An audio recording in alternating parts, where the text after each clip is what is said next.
विश्व स्वास्थ्य संगठन यानी वर्ल्ड हेल्थ ऑर्गेनाइजेशन ने छोटे शिशुओं के लिए खास तौर पर बनाई गई पहली मलेरिया की दवा को मंजूरी दे दी है।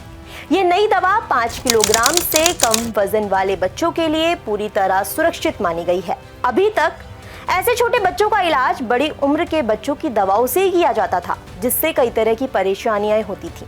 सबसे बड़ी दिक्कत ये थी कि सही मात्रा देना मुश्किल था और कई बार ये दवाएं नवजातों के लिए खतरनाक भी साबित होती थी।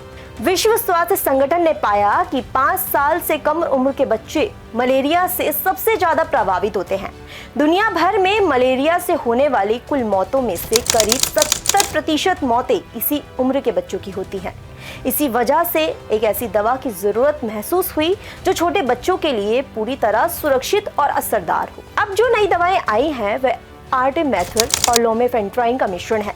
ये खास तौर पर 5 किलोग्राम से कम वजन वाले नवजातों के लिए बनाई गई और सुरक्षित साबित हुई है। इस मंजूरी के बाद अब वे देश भी इस दवा का इस्तेमाल कर सकेंगे जहां पूरे क्लिनिकल ट्रायल करने की सुविधा नहीं है। संयुक्त राष्ट्र की एजेंसियां भी अब इस दवा को खरीदकर उन देशों तक पहुंचा सकेंगी जहां मलेरिया का खतरा ज्यादा है।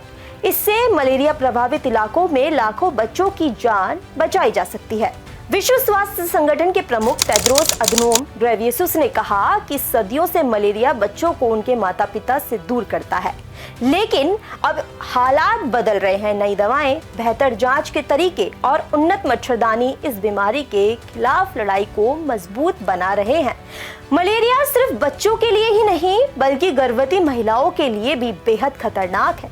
हर साल करीब 10,000 महिलाओं की मौत मलेरिया के कारण होती है। इसके साथ ही लगभग 2 लाख बच्चे जन्म के साथ ही इस बीमारी की वजह से दम तोड़ देते हैं और करीब 5.50 लाख बच्चे कम वजन के साथ पैदा होते हैं।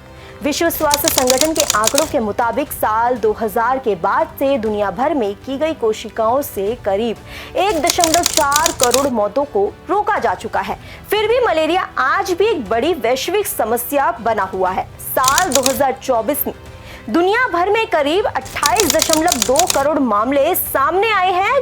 5 लाख से ज्यादा लोगों की मौत हुई है। जहां दुनिया में मलेरिया से होने वाली 90% मौतें अफ्रीका के सहारा रेगिस्तान के दक्षिण वाले हिस्से में होती है, यानी सबसे ज्यादा असर इसी क्षेत्र में देखा जा सकता है।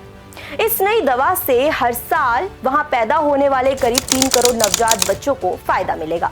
अफ्रीका में मलेरिया की पहचान करना भी बहुत बड़ी चुनौती है। खासकर हॉर्न ऑफ अमेरिका के देशों में करीब 80% मामलों में बीमारी को सही तरीके से पहचाना ही नहीं जाता। इससे मरीजों को सही इलाज नहीं मिल पाता, जिस कारण उनकी मौत का खतरा बढ़ जाता है।